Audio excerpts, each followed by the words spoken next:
ऐसी क्या परिस्थितियां होती हैं कि बार बार मुख्यमंत्री और पूर्व उप मुख्यमंत्री को दिल्ली दरवाजे पे बार बार जाना पड़ता है? ऐसी कौन सी परिस्थिति आई थी कि आज से 7, 8, 10 दिन पहले इनको राजस्थान के अंदर विधायक दल की बैठक बुलानी पड़ी? नमस्कार, मैं हूं आपके साथ प्रदीप आजाद। राजस्थान की सियासत की जब बात की जाती है और वर्तमान हालातों की जब बात की जाती है तो कुछ इस वक्त लग ये रहा है पिछले करीब 10-12 दिनों से 15 दिनों से कि राजस्थान की सियासत इस समय कुछ उलझनों में गुजर रही है। सियासत राजस्थान यानी कांग्रेस में इस वक्त जो हालात बने हैं, जो सवाल दर सवालों की जो झड़ी लगी हुई है, लेकिन पब्लिक का सोच या पब्लिक की बात ये कि जो जवाब आने चाहिए वो जवाब अभी तक नहीं मिल रहे। पिछले महीने के आखिर में राजस्थान की सियासत को लेकर ये चर्चाएं उठी थी कि शायद अब यहाँ पर कुछ नया देखने को मिलेगा, कुछ नया माहौल होगा और पब्लिक के लिए कुछ नया होने वाला है। लेकिन लोगों का कहना ये कि हालात ज्यों के त्यों हैं। लेकिन वहीं पर जब बात राजनीति की होती है तो जाहिर सी बात है कि राजनीति में कब क्या हो जाए कोई नहीं जानता। राजस्थान के मुखिया अशोक गहलोत खुद कहते हैं कि सियासत में जो होता है वो दिखता नहीं और जो दिखता है वो होता नहीं। हालात कुछ ऐसे ही हैं। लेकिन विपक्ष इस मामले को लेकर, इन तमाम हालातों को लेकर क्या सोचता है वो जानना भी बेहद जरूरी है। और आज इसी मुद्दे पर चर्चा होगी और चर्चा के लिए हमारे साथ मौजूद हैं भारतीय जनता युवा मोर्चा के प्रदेश अध्यक्ष हिमांशु शर्मा। हिमांशु जी, आपका बहुत बहुत स्वागत है हमारे साथ जुड़ने के लिए। और सबसे पहला सवाल कि यहाँ जो इस समय राजनीतिक माहौल जो चल रहा है उसे देखने का आपका नजरिया क्या है? किस नजरिए से आप लोग देख रहे हैं? देखिए, जो कांग्रेस सरकार राजस्थान में चल रही थी, आज जो हुआ वो कुछ नया नहीं है। यह सरकार बहुत लंबे समय से अल्पमत में थी। वो अल्पमत जो है वो जनता के सामने एक्सपोज आज हुआ है। जब कोरोना की पहली वेव चल रही थी तब एक्सपोज हुआ। उसके बाद उस अल्पमत को कैसे ना कैसे करके बहुमत का आंकड़ा जुटाने का काम मुख्यमंत्री करते हैं। फिर भी ये सरकार अल्पमत में रहती है और आज वापस से इनका जो अल्पमत है वो जनता के सामने एक्सपोज हुआ है। इन परिस्थितियों में राजस्थान के मुख्यमंत्री के पास में एक ही चारा बचता है कि उनको मुख्यमंत्री पद से इस्तीफा देना चाहिए। और इन परिस्थितियों के अंदर राजस्थान की जो सरकार है वो राजस्थान की जनता को सुशासन देने में सक्षम नहीं है। आप कह रहे हैं कि अल्पमत में रही है, लेकिन पिछले जो 12-15 दिनों में जो पूरा माहौल बना है, जो कहानी जो यहाँ पर कांग्रेस की तैयार हुई, क्या उससे लगता है कि क्या वाकई राजस्थान में कहीं कोई समस्या आई है? नहीं, राजस्थान में समस्या तो है ही। ऐसी क्या परिस्थितियां होती हैं कि राजस्थान विधानसभा के जो कांग्रेस के विधायक हैं वो अधिकतम विधायक स्पीकर के घर पहुंचते हैं। स्पीकर उनको भोजन कराते हैं और ये वहां पर इस्तीफा दे देते हैं। ऐसी क्या परिस्थितियां होती हैं कि बार बार मुख्यमंत्री और पूर्व उप मुख्यमंत्री को दिल्ली दरवाजे पे बार बार जाना पड़ता है? ऐसी कुछ तो सस्पिशियस सर्कमस्टेंसेस थी। यूं ही तो कोई इस्तीफा नहीं देता और मुख्यमंत्री दूर बैठे बैठे पहले उसको देखते रहते हैं और बाद में बोलते हैं कि यह मेरी गलती थी और मैं गलती मानता हूं कि मैं एक लाइन का जो हमारा प्रस्ताव पास होना था उसको मैं पास नहीं करवा पाया। पहली बात तो बहुत स्पष्टतया मैं ये कहना चाहता हूं कि अगर कोई प्रस्ताव पहले से ही फाइनल है और यह प्रेसिडेंट सेट हो चुका है कि पीसीसी को इसी प्रस्ताव को पास करना है, तो इसका मतलब सबसे बड़ी बात तो इस तरीके का प्रस्ताव पास करना ही अलोकतांत्रिक है। पहले से ही सेट कर रखा है कि यह प्रस्ताव जाएगा, इस पर बहुमत में सभी लोग हां करेंगे, तो यह कौन सी लोकतांत्रिक पद्धति हुई? यह किसी भी परिस्थिति में लोकतांत्रिक पद्धति का उदाहरण नहीं हो सकता। नहीं, लेकिन जब लोकतंत्र की बात होती है तो यहाँ कांग्रेस तो सीधे तौर पर ये कहती है कि हमारे यहाँ तो पूरी तरह लोकतंत्र है, क्योंकि यहाँ हमारे यहाँ इलेक्शन होता है, अध्यक्ष का भी इलेक्शन होता है और वो प्रक्रिया अभी चल भी रही है, लेकिन बीजेपी में ऐसा नहीं होता है। भारतीय जनता पार्टी संविधान पर आधारित पार्टी है, हमारा खुद का संविधान है और हमारे यहाँ पर संवैधानिक तरीके से चुनाव की प्रक्रिया होती है। परंतु अभी वर्तमान में जो कांग्रेस के अध्यक्ष पद का निर्वाचन होना है, अध्यक्ष का निर्वाचन होना है, मैं बताना चाहूँगा कि कांग्रेस का लोकतंत्र कैसा है। ऐसी कौन सी परिस्थिति आई थी कि आज से 7, 8, 10 दिन पहले इनको राजस्थान के अंदर विधायक दल की बैठक बुलानी पड़ी। जैसे ही इस प्रश्न का उत्तर आप किसी से पूछते हैं तो वो कहते हैं कि उदयपुर के अंदर इन्होंने एक प्रस्ताव पारित किया था कि एक व्यक्ति के पास एक ही दायित्व होगा, इसलिए इन्होंने यहां पे विधायक दल की बैठक बुलाई। जिस दिन विधायक दल की बैठक बुलाई गई थी उस दिन कौन सा ऐसा व्यक्ति था जिसके पास 2 दायित्व थे? किसी के पास नहीं थे। राजस्थान के मुख्यमंत्री के लिए कहा जा रहा था कि उनको कांग्रेस का राष्ट्रीय अध्यक्ष बना सकते हैं। तो चूंकि राजस्थान के मुख्यमंत्री को कांग्रेस का राष्ट्रीय अध्यक्ष बना सकते हैं, इसलिए वो राष्ट्रीय अध्यक्ष बनने पर उनके पास 2 दायित्व हो जाएंगे, तो इन्होंने विधायक दल की बैठक बुलाई। अभी तक तो नामांकन भी नहीं भरा गया था, नामांकन भरने की आखिरी तिथि नहीं आई थी, नामांकन वापस लेने की दिनांक नहीं आई थी और पहले से यह तय था कि राजस्थान के जो मुख्यमंत्री हैं ये कांग्रेस के राष्ट्रीय अध्यक्ष बनेंगे। ये पहले से ही तय होना, क्या यह लोकतंत्र है? कौन सा ऐसा ज्यूरिस्प्रूडेंस है, कौन सा ऐसा पॉलिटिकल साइंस के ज्यूरिस्ट हैं जो यह सब जो परिस्थितियां हुई, इन परिस्थितियों को लोकतंत्र की परिभाषा के अंतर्गत गढ़ेंगे? यहाँ पर जो 25 तारीख को, जो 25 सितंबर को जो पूरा घटनाक्रम हुआ कांग्रेस में, 3 नेताओं को कांग्रेस हाईकमान की ओर से, अनुशासन समिति की ओर से लेटर भी जारी किए गए, नोटिस जारी किए गए, लेकिन खबरें अभी तक ये हैं कि शायद प्रॉपर उनका जवाब भी अभी तक उनको नहीं मिला। सवाल ये है कि अगर यहाँ पर कुछ भी नहीं होता है, ये तीनों जो लीडर्स हैं इनके खिलाफ अगर कुछ नहीं होता है, तो क्या लगता है कि कांग्रेस की जो छवि है वो मजबूत बनी रहेगी या कहीं उस पर फर्क पड़ सकता है? देखिए, इनको जो नोटिस देने की बात आती है तो कहा जाता है कि नोटिस इसलिए दिया जा रहा है कि विधायक दल की बैठक से इतर जाकर इन्होंने एक बैठक आहूत की। विधायक दल की बैठक में ये लोग नहीं गए, विधायक दल से इतर जाके जो इन्होंने बैठक करी वो भी एक औपचारिकता थी, उसका कोई मतलब नहीं था, क्योंकि वहां पर इस्तीफे हुए, उन इस्तीफों का क्या स्टेटस है उसको विधानसभा अध्यक्ष स्वीकार कर रहे हैं नहीं कर रहे हैं कुछ पता नहीं है।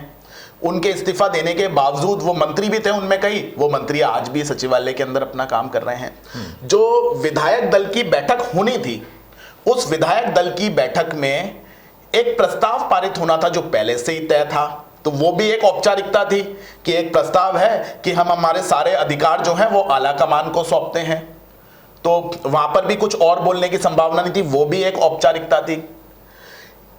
इसमें जो घटनाक्रम हुआ उसके कारण से 3 नेताओं को आपने नोटिस थमा दिए, वो भी एक औपचारिकता है और उसका वो जवाब देंगे, वो भी जवाब दें ना दें उनके ऊपर है, उनको खुद को पता है औपचारिकता है, हमारा कौन क्या बिगाड़ने वाला है। तो ये पूरी की पूरी जो पार्टी है यही औपचारिकता में है, इस पार्टी का कोई अस्तित्व नहीं बचा और जिस पार्टी का कोई अस्तित्व नहीं है उस पार्टी की कोई छवि नहीं है, तो फिर छवि अच्छी और खराब होने की तो कोई उत्तर ही नहीं होता। तो क्या लगता है इसका कहीं कोई फर्क पड़ता है आने वाले इलेक्शन पर?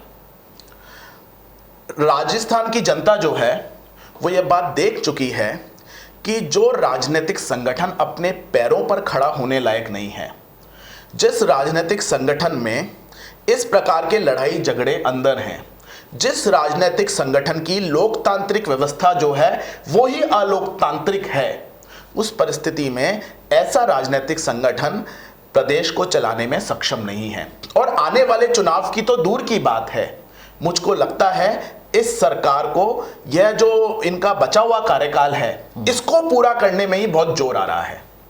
क्या लगता है वाकई यहाँ खेमेबाजी है, गहलोत गुट, पायलट गुट, जो चर्चाएं जो चलती रहती हैं, आपको लगता है ऐसा? बहुत स्पष्ट होकर सामने आया है कि विधायक दल की बैठक पार्टी बुलाती है तो एक दूसरी बैठक आहूत करवा दी जाती है।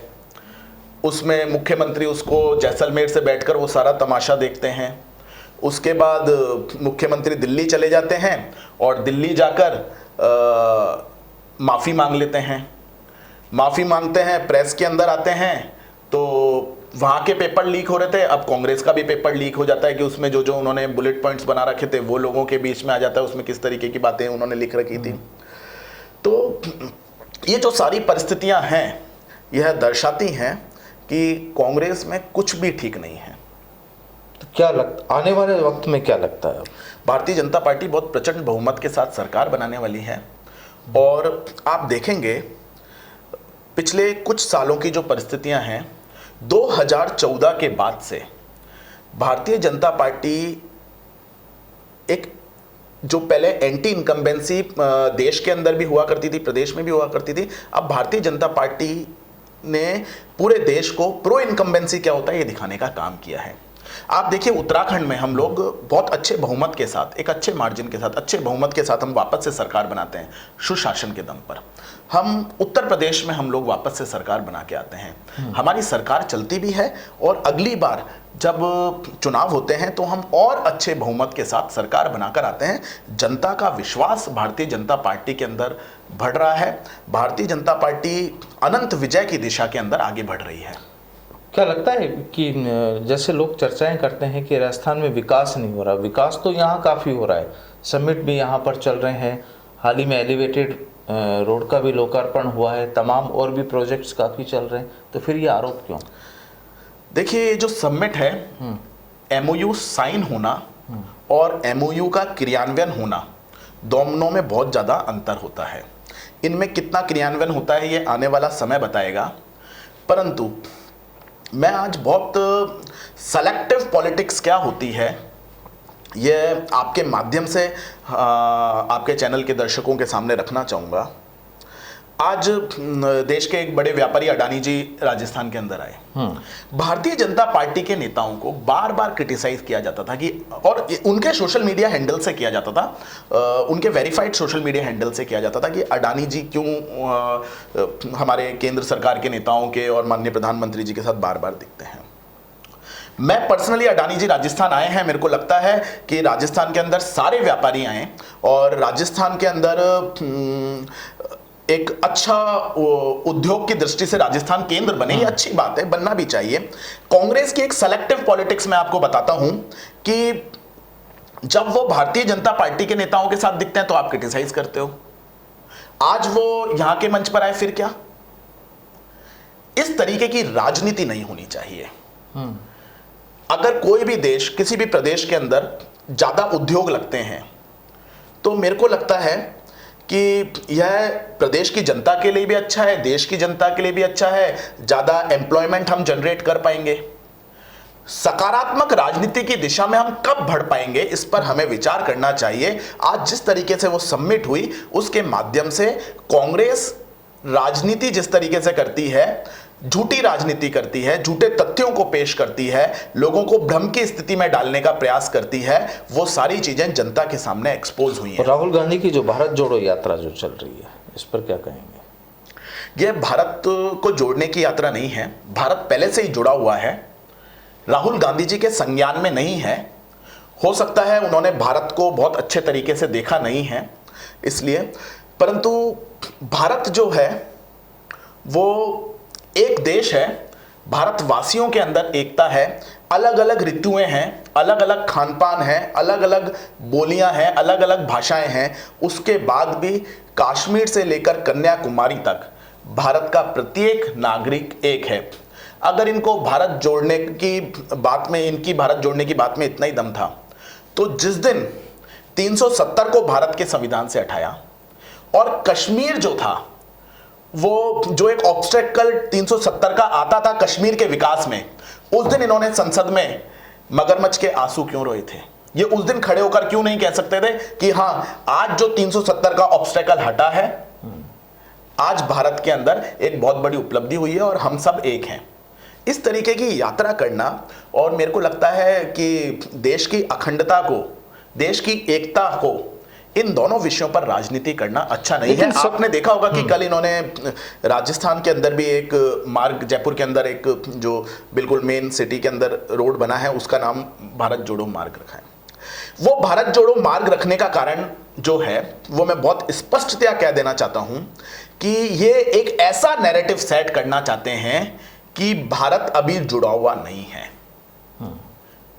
इस कारण से उस रोड का नाम भारत जोड़ो रखा गया है। आने वाले समय में क्या ये कहा जाएगा कि भारत को हमें अभी जोड़ना है? भारत जुड़ा हुआ है, भारत के लोग एक हैं। भारत की एकता जो है उसका वर्णन विदेशों में किया जाता है, दूसरे देश हमसे सीखते हैं। और आज की वर्तमान परिस्थितियों में भारत जो है वो वैश्विक नेतृत्व करने की दिशा में आगे बढ़ रहा है, और उस परिस्थिति में कांग्रेस पार्टी इस तरीके की राजनीति कर रही है। मेरे को लगता है ये जो बातें हैं यह किसी को भी पचने वाली नहीं है। तो बहरहाल देखिए, टोटल जो खेल है यहाँ पर सियासत का है, सियासी खेल है। हाल ही में जो एलिवेटेड रोड का निर्माण हुआ जिसका नाम भारत जोड़ो मार्ग रखा गया, सवाल उस पर भी है कि आखिर ये नाम क्या कहता है। सवाल इस पर भी, और सवाल इस पर भी कि कांग्रेस सरकार में राजस्थान में इस वक्त जो तस्वीरें अलग अलग जो नज़र आ रही हैं, जो आरोप प्रत्यारोपों के जो दौर चल रहे हैं, आखिर ये कहाँ तक चलेंगे या इसका आखिरी छोर कब आएगा? क्योंकि विपक्ष भी यहाँ पर इस चीज़ को जाहिर तौर पर देख रहा है कि अगले साल इलेक्शन भी है, तमाम चीज़ों को साथ में लेना भी है, पब्लिक से भी जुड़ना है, और जो भी तस्वीर है सबको एक जगह रखना है। लेकिन जब आरोप प्रत्यारोपों की बात होती है, पक्ष विपक्ष की बात होती है, तो ये सारी चीज़ें वहाँ पर गिनी जरूर जाती है। बहरहाल बहुत बहुत शुक्रिया हिमांशु जी हमारे साथ जुड़ने के लिए। फिर मुलाकात होगी। नमस्कार।